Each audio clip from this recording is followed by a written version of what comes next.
my black and white scarf, my black and white scarf, my black and white scarf, my black and white. Yeah, it's black and white. We're just black and white. It's my black and white. It's my black and white scarf.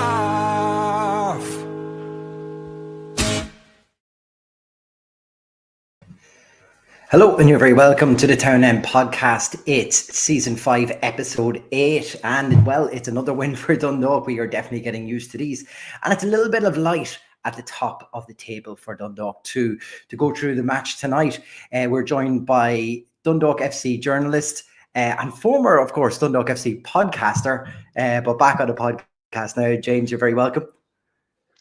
Yeah, good to be back. I forget how to do these, but try and be not too miserable about it. At least the result was a positive. Absolutely. James, just your overall feeling on the game tonight, like a 3-0 win. I don't think it wasn't kind of something that, in the cold light of day, when you look back on the game, it's probably a fair result. Wexford weren't overly committed. Maybe a handful of chances in the whole match, and really it was up to Dundalk to unlock this and get the result tonight. Yeah, it feels a little significant. I don't want to.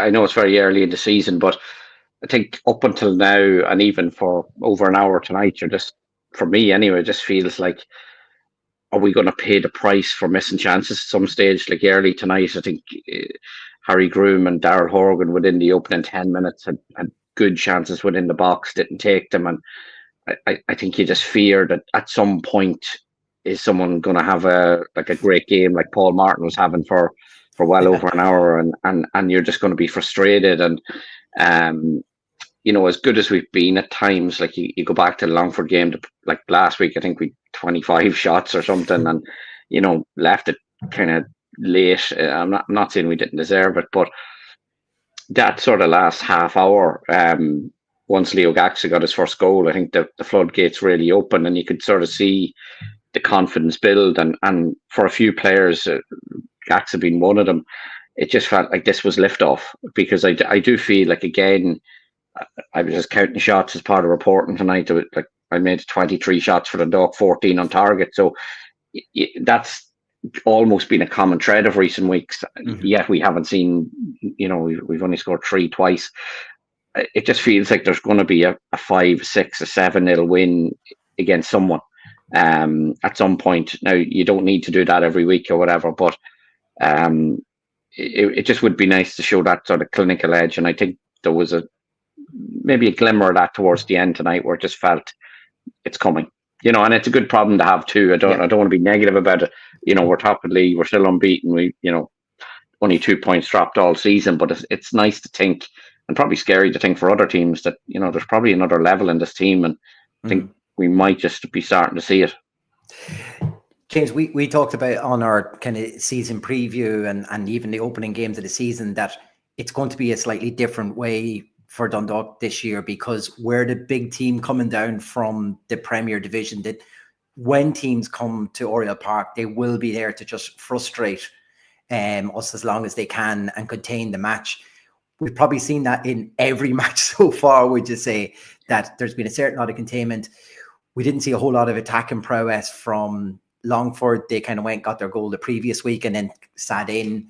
I think it pretty much took halfway through the second half till Peter Cherry really had to make a save tonight as well. So it like I said, it's a common thread, but it's from last year when we were worried that we will crumble as soon as a goal went in, to us now having to be on the front foot and find a way to unlock teams. It's a different way of thinking of football in Oriel this year.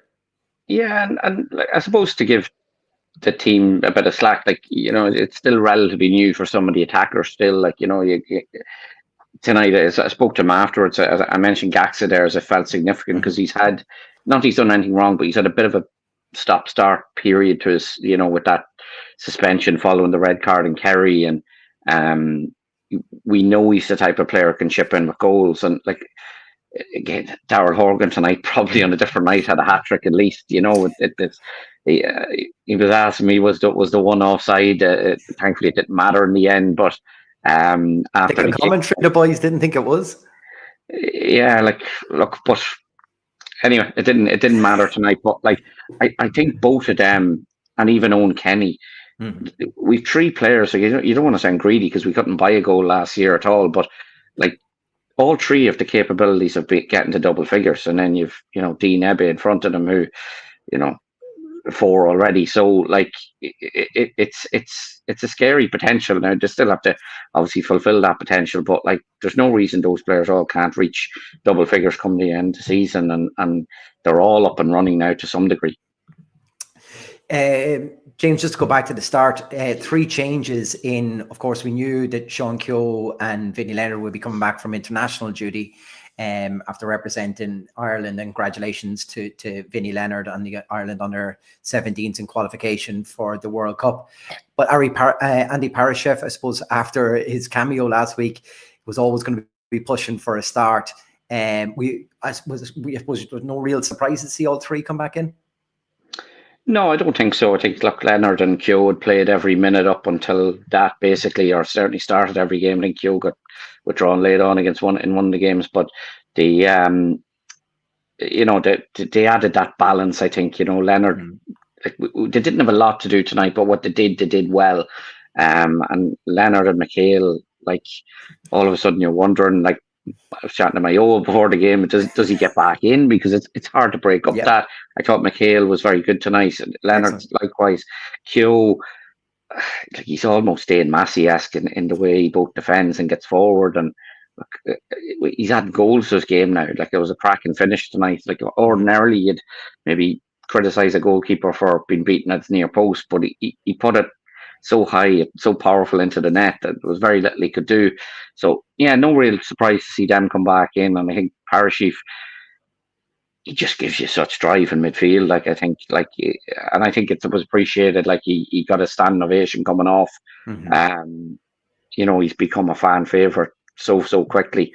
And again, great turns of skill today as well in different moments, and he looks a real find. Like, you look at the struggles Bows are having right now. Maybe he's not ready for Premier Division football yet, but it's mad to think that someone like that was let go, because he certainly has all the makings of a player, as far as I can see.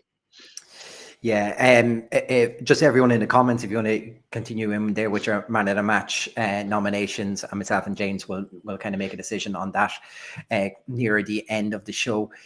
James, we struck at times a frustrating figure in the first half. The Kenny, Ebbe, Gaxa trio up front, we just seemed to be like a sharpness of a pass away from just having somebody in bang on time. We just either a delayed pass or just a delayed run away from being on the end of it. Like you said, someone could be on the end of a big hiding one day, but we've seen maybe some of those frustrations that we've seen over the past few games still there, but maybe just that trio at times aren't linking up just perfectly. And we just cut a frustrating figure in the first half. Yeah, like it was tough. I go back to them early chances for, I think, Harry Groom skied one over from about 10 yards and Darrell very quickly afterwards from similar range, and it's a completely different game if one of those goes in, but the longer it goes on, and a bit like the Longford game the previous week, you give them hope, you give them something to hang on to. And I think early in the second half they probably started to have a bit of a go at us, more than they had in the first half, and they probably saw a weakness there, or a bit of confidence. They even took there was a free kick at one point from, I didn't think it was in shooting range, but did it go anyway? And it was probably just, look, we've conceded a few bad goals recently, and probably testing that out, and that's the look. People look at the 3-0 result tonight, and it's wonderful, but the nil part of that is probably equally significant, because some good habits created tonight. Peter Cherry's first clean sheet since coming into the side. He's probably going to play certainly next week in UCD anyway. So look, it's good for his confidence and for the back line in general. So overall, you'd have to say a good night's work. But yeah, there has been maybe a little bit of huffing and puffing at times, and for me anyway, and I'm maybe don't want to be overly critical as side's top of the league and won all but one of their matches, but you'd just like to see them having that maybe a bit more finesse in front of goal, perhaps. And to be fair, and that's why I say it felt sort of significant. I think we saw that maybe in the last half hour or so. when we were really free flowing and creating chances, and seeing the depth of the squad as well. Because I thought Keith Ward came in and was made a real impact in that as well. Like so you're starting to see that there's real options now to come off the bench and change things around. We seen him in the first half kind of tinker with that front three. He suddenly, from starting on the left, Kenny got moved over to the right, Gaxa kind of into the 10, moving Horgan in. And come the second half, that same trios, but there still seemed to be whether it was something that Kieran said at half time, but you could see the tempo was suddenly up a lot more in the second half. Like I say, probably by the end of the first half, there was much more of a strolled pace to the game, but there was a lot more intensity come the second half, and you could see clearly. I don't know if the riot act was read or anything like that, but I'm sure Kieran kind of reiterated that, that these are the important games, that we have to show the endeavour and the will to want to win. And he definitely got that reaction. Yeah, he did, and like I think sometimes when a team plays a back five like Wexford did tonight, it can be hard to get at them, and sometimes when it's played in front of them, it's easy to defend against. So you have to try and stretch them, and to do that, you have to play the ball a bit forward more. And like it was, when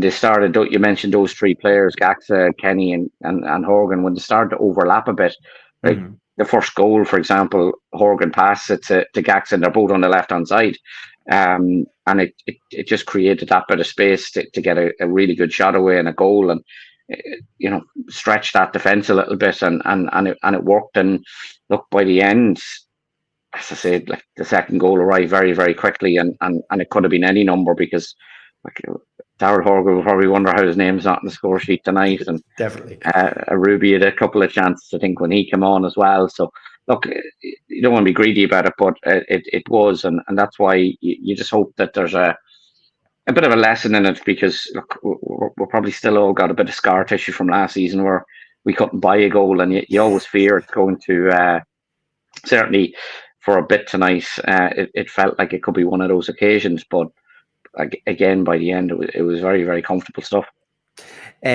Just even, comments coming in, it's all about, Mark Harlan, another great display there again. James McEnany talk about chances missed, but then the goals coming, Dervin being immense, we're playing some lovely football. Mark Mullen, kind of same thing again, lifted at half time, and then suddenly Wexford now look tired. But it's all positive coming through. People can really see it.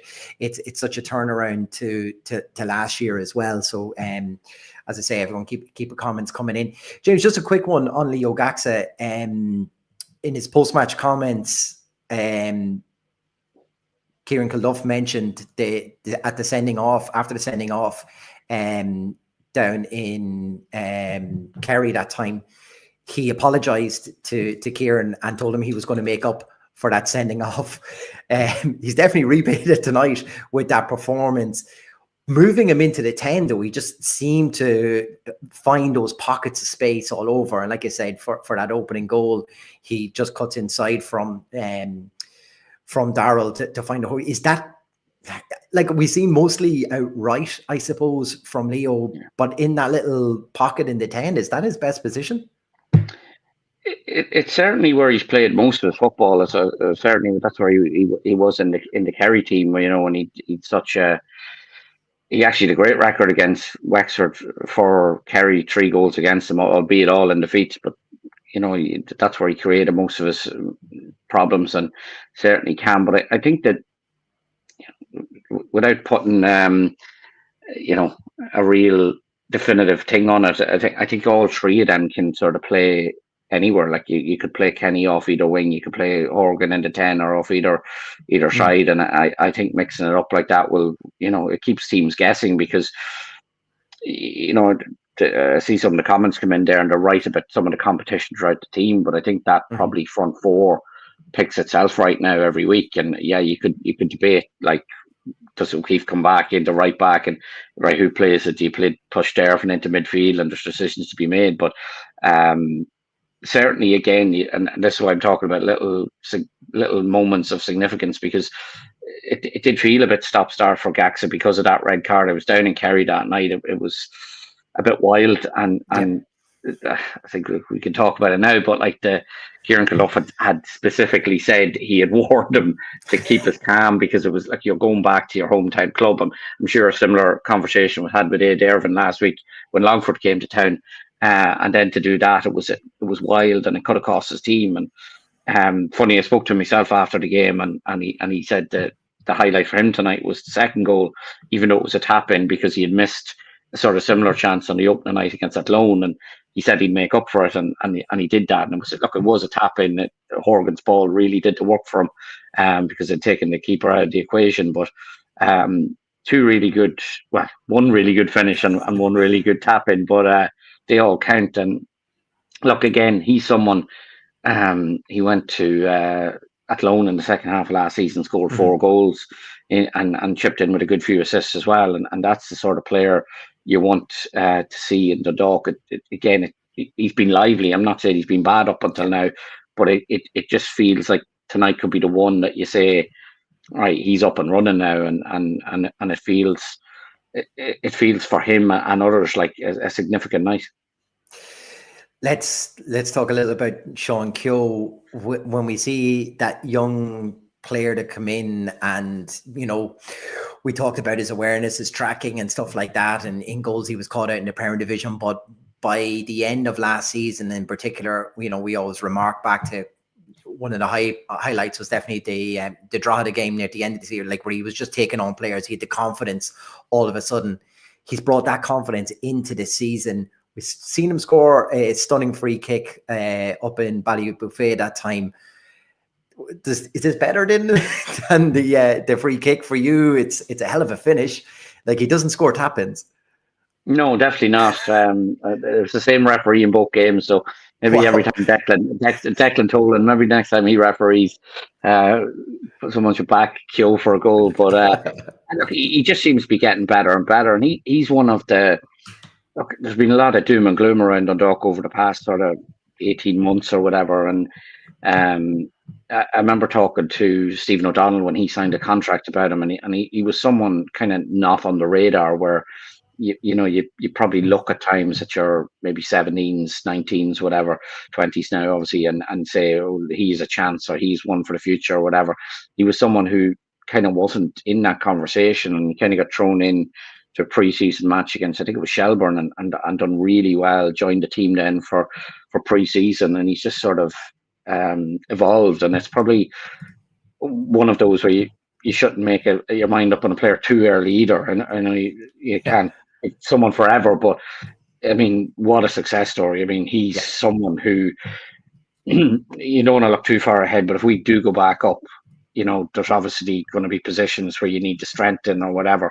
I don't think left back would be one of them. I think you're right. Look, look, any kid coming in, particularly in defence, is going to be a little bit raw at times, but he's getting really, really better defensively, and going forward, he's such a real asset. Like, even there was a moment in the first half where he just looked like he was in trouble, and he just got back in to shepherd the ball out of play. It kind of experience beyond his years sort of thing. And this is a kid still doing his leaving cert, so like, there's a lot more to come from him, hopefully, like that, and it's great to have him. And one of the better pieces of business was certainly keeping him at Oriel Park, I feel. And as good as his goal was and his performance was tonight, he's still not shy of a bit of a telling off from Darrell Horgan for not releasing the ball at times. I like that tonight. It just shows the I suppose how they're building up on that left hand side, that you can score a crack or whatever, but Darrell being captain still has to have his say. Yeah. And like, imagine being on the left hand side with playing with an Irish international and everything. It must be what he's learning off him on that hand side must be amazing. Yeah, it's wonderful. Like, Darrell is a great mentor. He's so level headed, and at times tonight obviously he wasn't too happy with a few offside decisions, and I don't blame him. But we all remember, we don't like to harp back too much of the past, but that Massey Horgan combo down the left caused all sorts of havoc, and this one of Keogh and Horgan is doing similar, like, and certainly. I do think there's more to come from him, because like that again, that's his first goal in Oriel tonight. He's still only, I think that was his 20th start for the club, so he's only, really getting up and running as such. And Darrell, as I say, Darrell could have had a hat-trick on a different night. So I think there's more to come from them. But again, 2 assists for Darrell tonight as well. So like, they're definitely both going in the right direction, and it's positive to see. And like, you forget you still have, like, we haven't seen a lot of a Ruby yet, who can play in that position. Norman Garbutt obviously still has to come back, in terms of a wide option.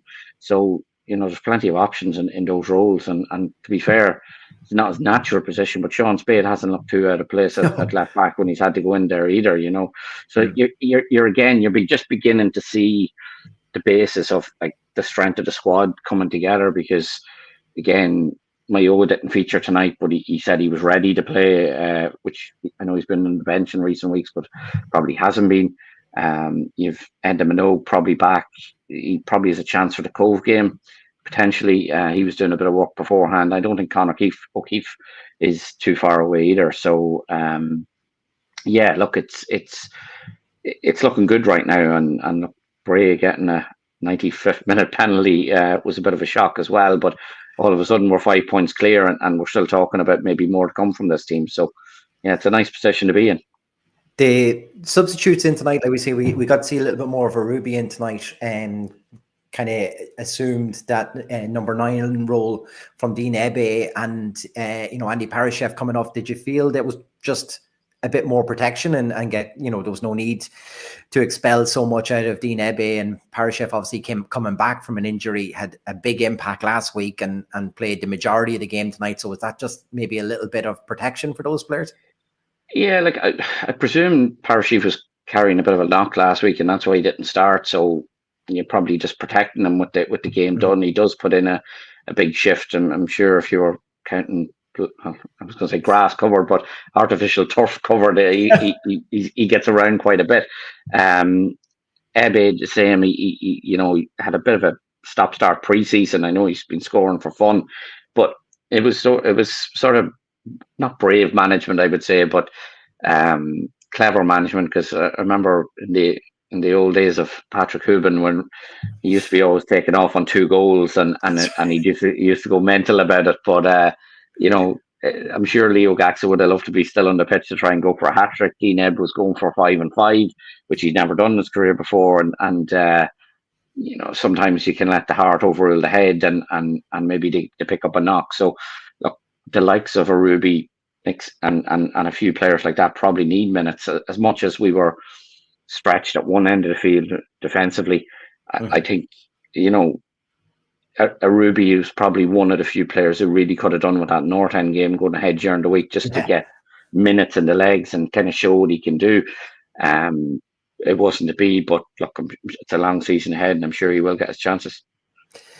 James, we always say it's a sign of a good performance when kind of man of the match nominations come. People seem to be all over the pitch. Like, we've got everything from Parashev for his first-hand performance, Dervin being immense again, Sean Keogh, Jamie McDermott in with Darrell Horgan. There's to be fair, though, is it probably a little bit more maybe for Leo Gaxa, but it's kind of just shown how good the performance was tonight. James, just a question. Last week on the show, there was a bit of a debate about Wardy, whether he's a starter. Is he kind of someone we expected to see this season more as an impact sub? We seen, I suppose, tonight when he came off the bench, like he had the energy about him. He had the little tricks back that we love to see from Wardy as well. For yourself, what did you expect to see? What sort of a role, I suppose, were you expecting from Wardy this year?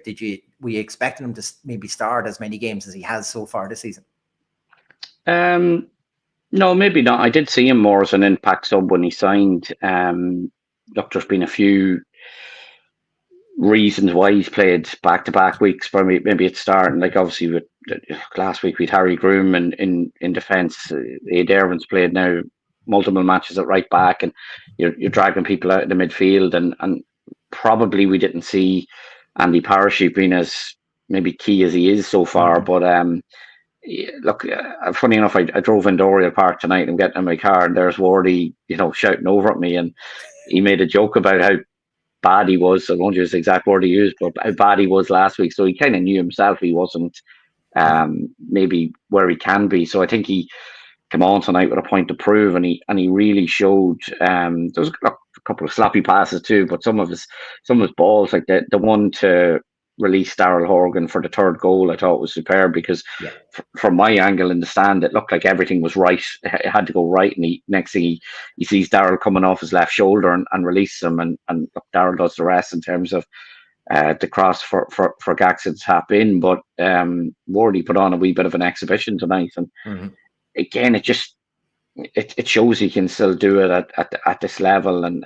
look, he's coming off a bit of a period where, this time last year he was at Shells, and he hadn't even made his debut yet. I think he only got 2 substitute appearances for them. It was a bit stop-start from in the north. You wonder how much how good a move that was for him. But like, Dundalk is a place where he feels at home, he feels comfortable. I think he's a very popular person on and off the pitch here as well, and I think he's happy in that environment, and it maybe means that little bit more to him as well. So he's a big part of this as well, and on nights like tonight, and he didn't make the assist for the breakthrough goal, but like, he can change a game for you still. Even like his ball to Daryl had one of his many chances, but good save by Paul Martin. Probably just didn't put it right in the corner, but again, Wardy was in the thick of it, and it just shows he's a point to prove, and can still play a big part. Yeah, and just Colin Mullen there just saying that apparently he spent most of the second half shouting instructions from the sideline on the bench before he even got on, which is good that when you come on and you actually have an influential game, because otherwise people will tell you to shut up and sit down very quickly, I suppose. Just one other thing, James, I suppose, in the post-match conversation with Kieran Gilduff, he mentioned just goals coming from different parts of the pitch. Last week, we lamented that our 2 goal scorers were our 2 forward players.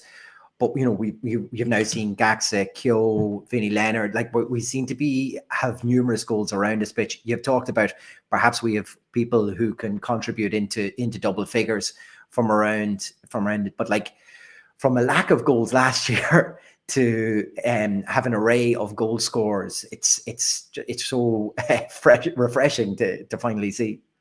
Yeah, like six games in before we saw a goal in Oriel last year. I think it's actually this weekend. Last year we got our at the post match, was it? Yeah, no, that was later. That was April under Noel King. But I think we scored. It was a Robbie Benson 91st minute goal against Shells away or something. Oh, right, yeah. So it took till the 28th or ballpark then the March for us to score last year in any capacity. So yeah, look, at different side obviously, but and different levels. But it is a nice problem to have, because look, on the whole, and you have to give it to the fans as well. Like, again, if you go by the official attendance, 1,960 there tonight. There was over 2,000 there the previous week against Longford. And little things. I remember looking at it last week, and that attendance against Longford. The last time we played them in the Premier Division, it was up 500. I know people will talk about the legitimacy of attendances or whatever, but that's growth, and that's something to build on. And look, last season, the fans were brilliant last season and sticking by a side that were, struggling badly. But to be fair, it's been on the whole entertaining, I think, this year.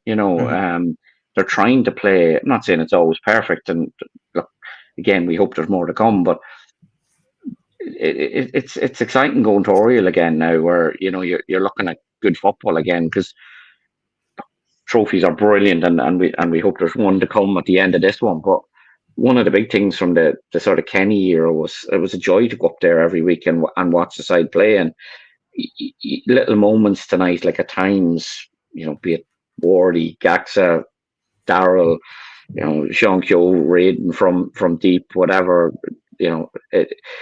it's just a joy to watch that sort of football and that attacking play. And yeah, again, I hope that there's more to come. So it certainly makes it easier going to Oriel when you're watching good stuff. James Keady was on co-coms tonight with Adrian, and he was talking about how the first division has changed.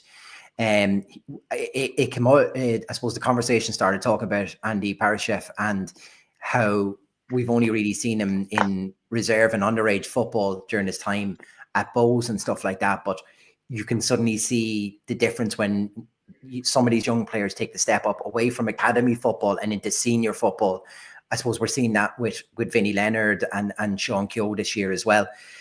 If you look across, like obviously we had 2 players called up for Irish internationals. Even Longford had a player called up last week as well on international duty. Do you feel in its current guise, I suppose, and with Brexit rules and everything, it's actually given the first division a new lease of life, where perhaps some of these players are too young to break into Premier Division teams, but you can definitely get, massive amounts of senior football in the first division. And, from what we're seeing so far, like in particular, I suppose the guys in the Dundalk team, they've equipped themselves really, really well.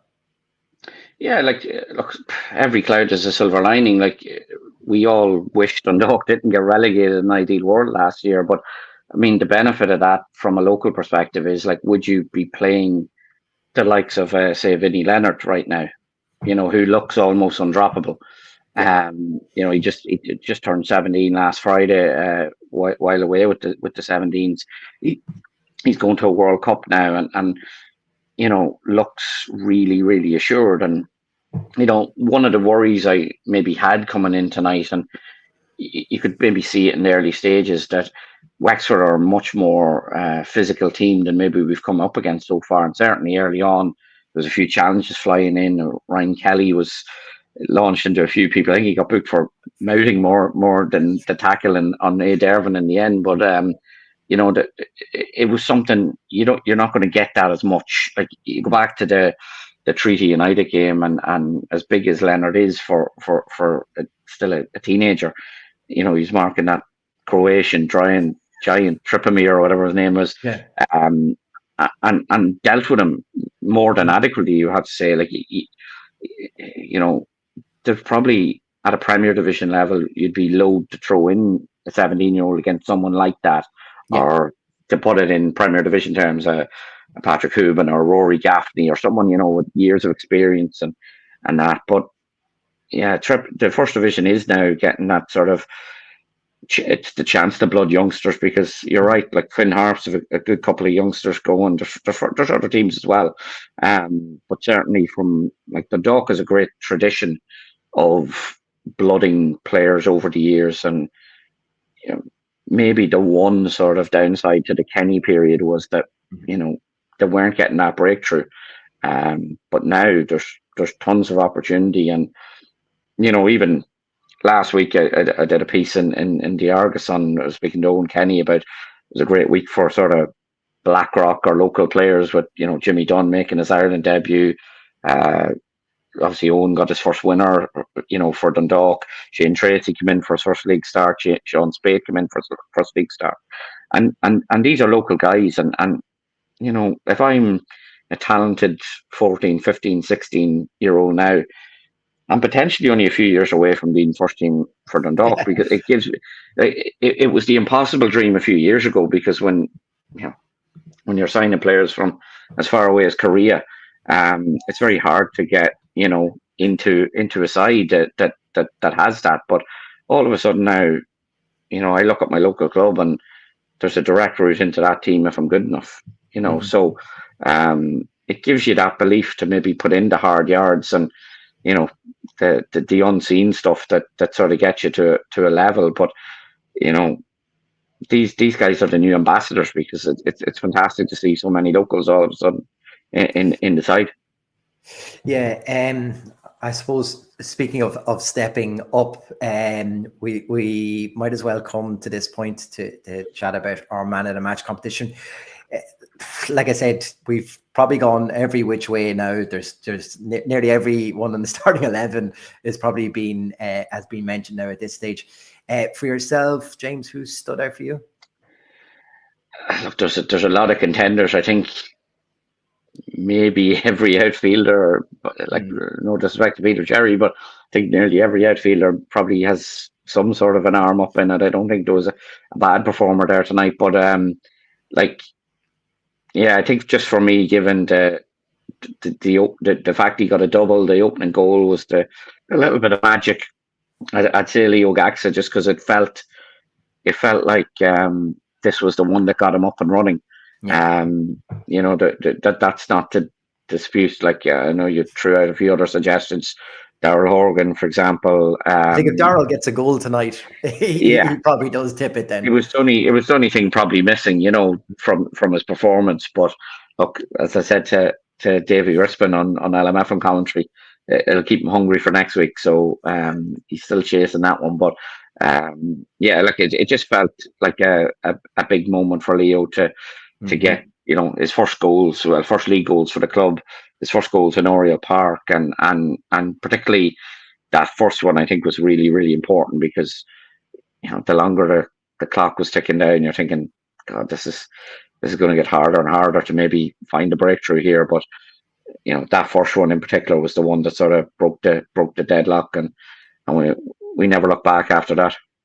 Yeah, it's always a good sign as well when the fans have a song for a player very, very quickly. It shows how much he's kind of warmed the hearts of plenty of the fans as well. I completely agree, James. That's who I had for my own pick as well. So that means there's no clash between ourselves tonight. There's a number of them, but one that I often forget to go back in and check on the Instagram. So there's one there from Joseph Grimes who said Gaxa was man of the match tonight. He on point with 2 goals and were fabulous and deserves man of the match. So we'll give it to Joseph Grimes. So Joseph, congratulations. There's a 15-inch pizza there from Tony's Pizzeria, and thanks to Vinny and all the lads there for their continued support on the podcast as well. So go and enjoy that on us.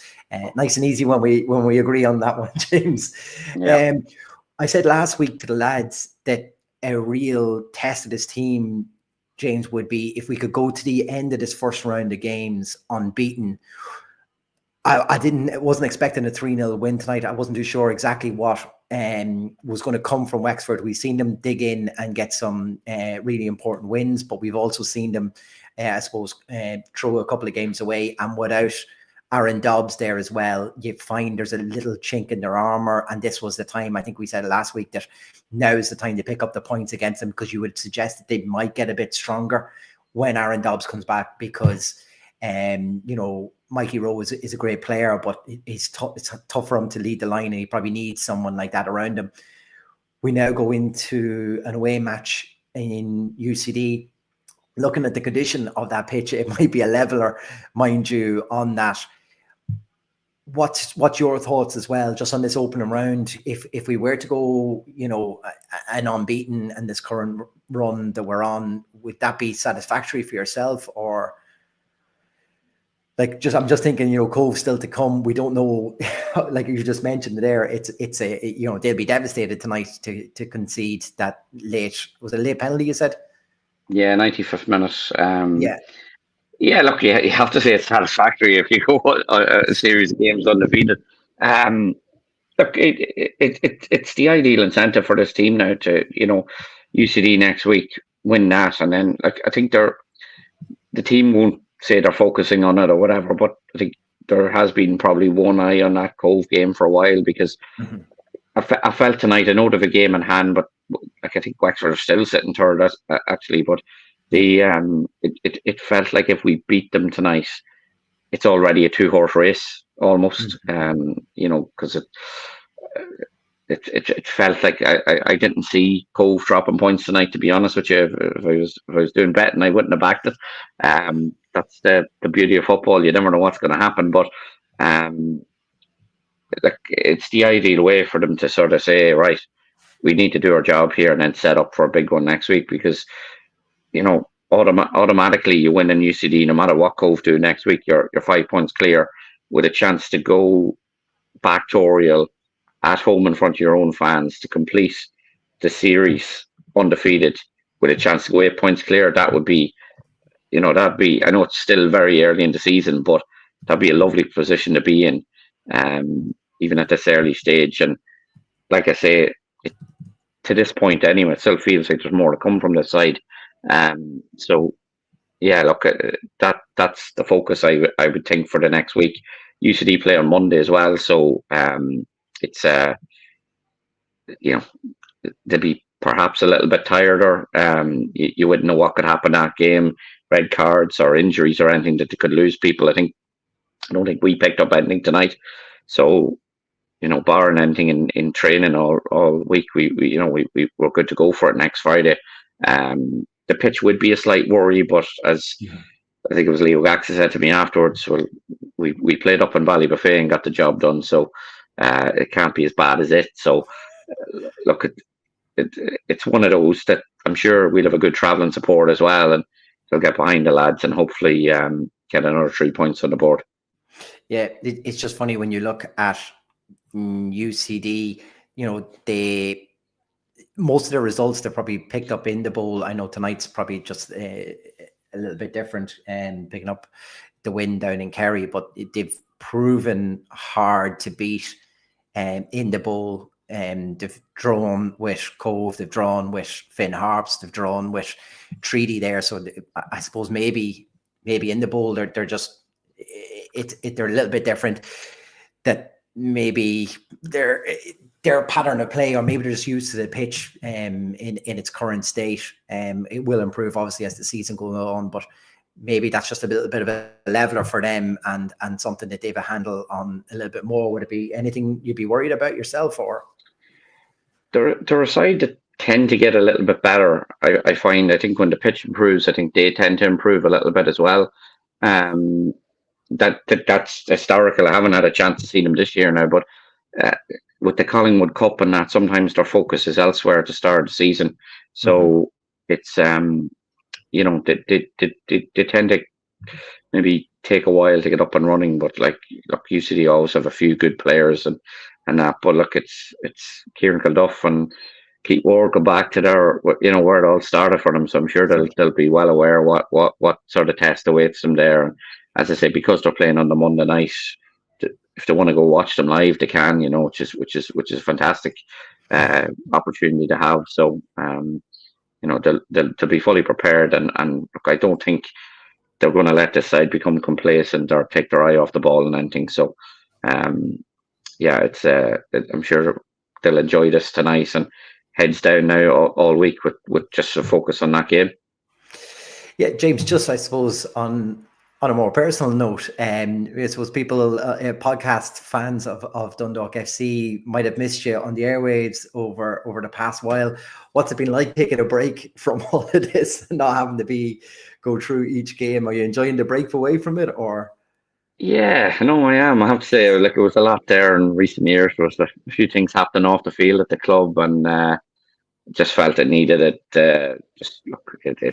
It's nice to do this the odd time, but weekly or whatever, it takes a lot out of you. And fair play to you guys for still doing that, and it's great. I listen to all the podcasts, but and I enjoy them and whatever. But look, it's been great. There's times there's maybe things you'd love to air, for want of a better term, and you maybe don't have that sounding board. But look, it's we've had a few requests to bring it back, but I don't think either of us want it right now. So I think I'll let you guys have the. I don't know if we were 1, 2, or 3, but you'll get up the top 2 now or whatever. There's a fight for the playoff position.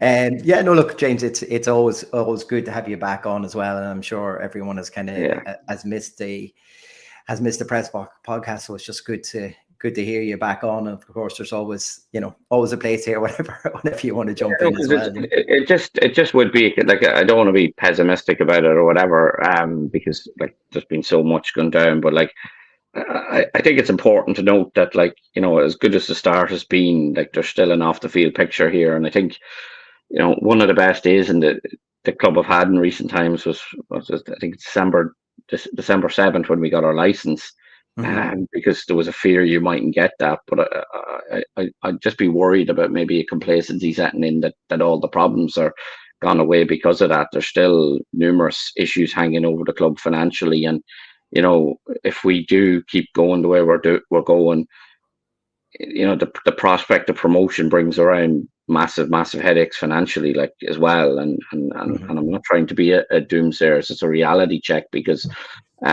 straight away, like, if we go up, we've to relay that pitch, and as much as there's a grant there for it, there's not a there's no other way around it. We have to pay for it to get it back, and where does that come from? Because there's huge outlays still from the club. Like, I think it's €32,000 a month we're paying back to revenue.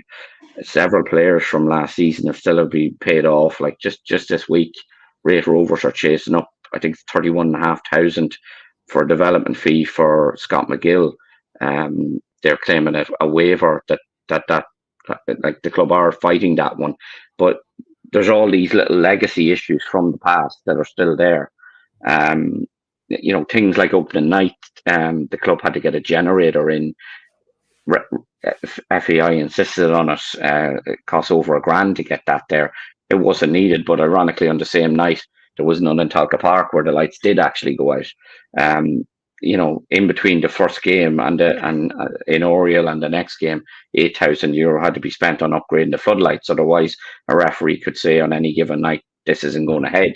So, there's all these problems behind the scenes still, and bills coming in left, right, and centre, and legacy bills still being paid, and it's going to cost in the region of $2 million to run the club this year. That's just fact. So within that, then, where do you get your money for your pitch? Where do you get your money for, if we go up, we're going to need a bigger budget, et cetera, et cetera. Even the way we're traveling to matches, et cetera, right now, I don't know if that would work in a Premier Division thing. So, like, again, I'm not trying to be a doomsayer here, but one of the things I did sort of always try to do on these things was, raise awareness of sort of what was going on and what potential problems were coming down the line. And I don't want fans, as much as it's wonderful to see the team top of the table and all that, I don't want fans to think the Ducks grand now, because exactly, there's still all these things happening in the background, and to be fair, I'm not saying, look, nothing's ever perfect, but to be fair, there's an effort at least being made to improve the place. So over the next few weeks, I think there's a new digital screen going out the front of the ground. There's new ticket hatches coming in. I think there's plans for an outdoor bar within the ground as well. So they're trying to improve the match day experience as well, a little bit as well.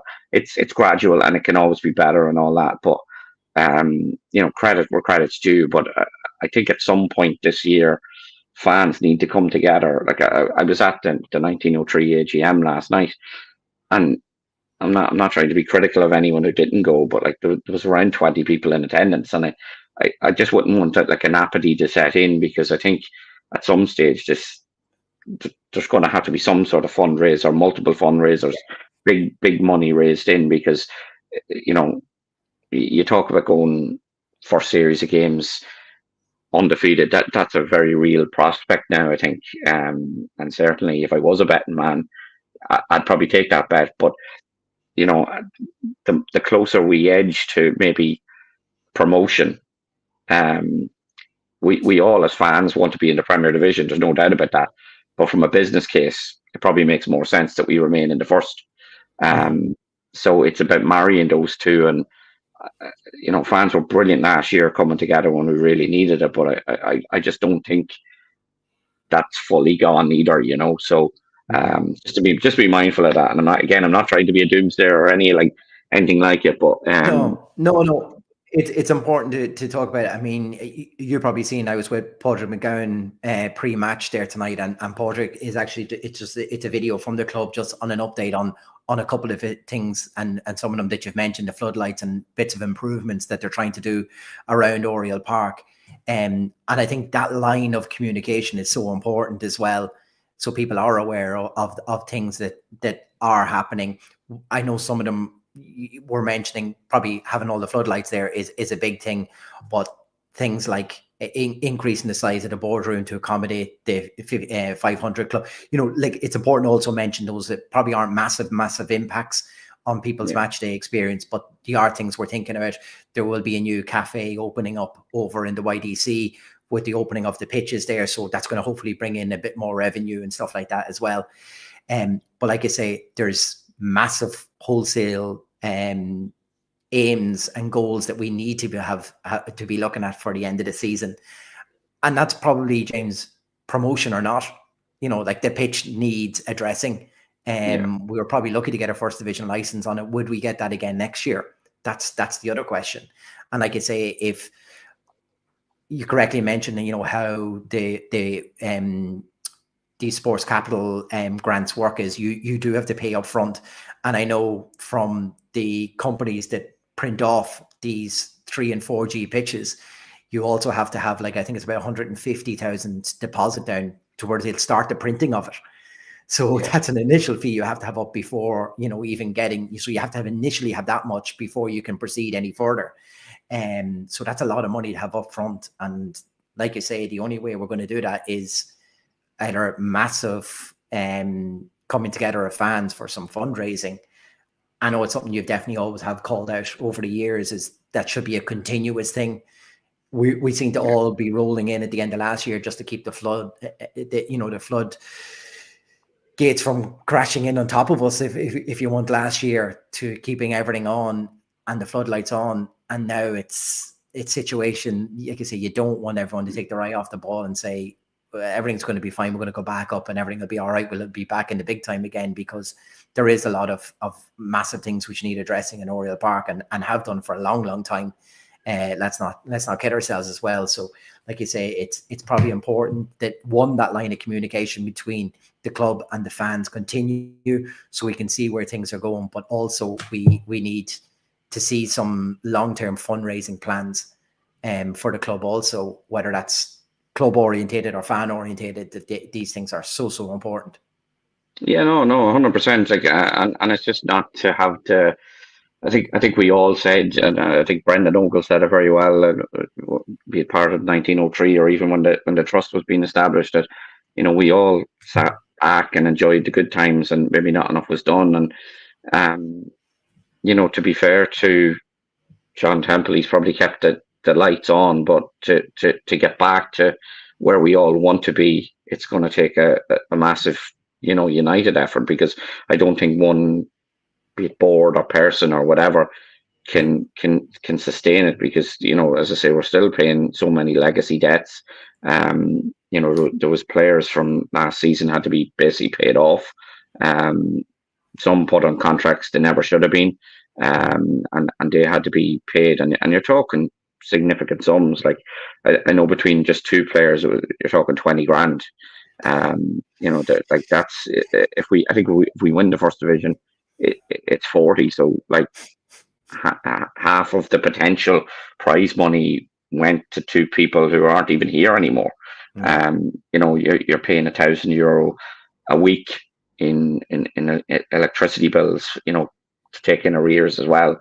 So again, I'm not trying to play, I don't want to. It's great going door. It's great seeing the team do well and all that, but I just think we need to be aware that it's not that we've hit a reset button and we just keep winning and go up. There's still huge challenges ahead, and to be fair to the current regime, like they've got us to this point, and it is really enjoyable going to Oriel now, and as I say, seeing a young side play really good football and winning again and scoring goals. But I wouldn't want the fans to think that everything's rosy in the garden either.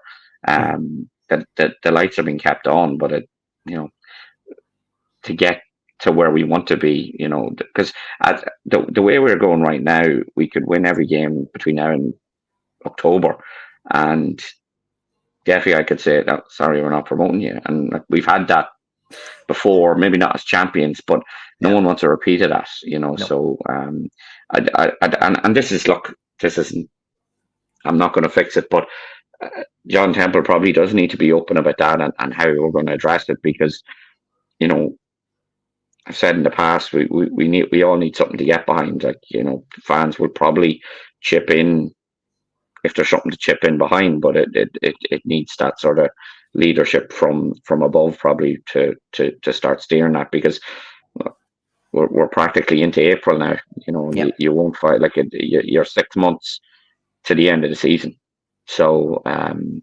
6 months will go by like that. You know, so yeah, absolutely. Exactly. On that cheery note that we're top of the league.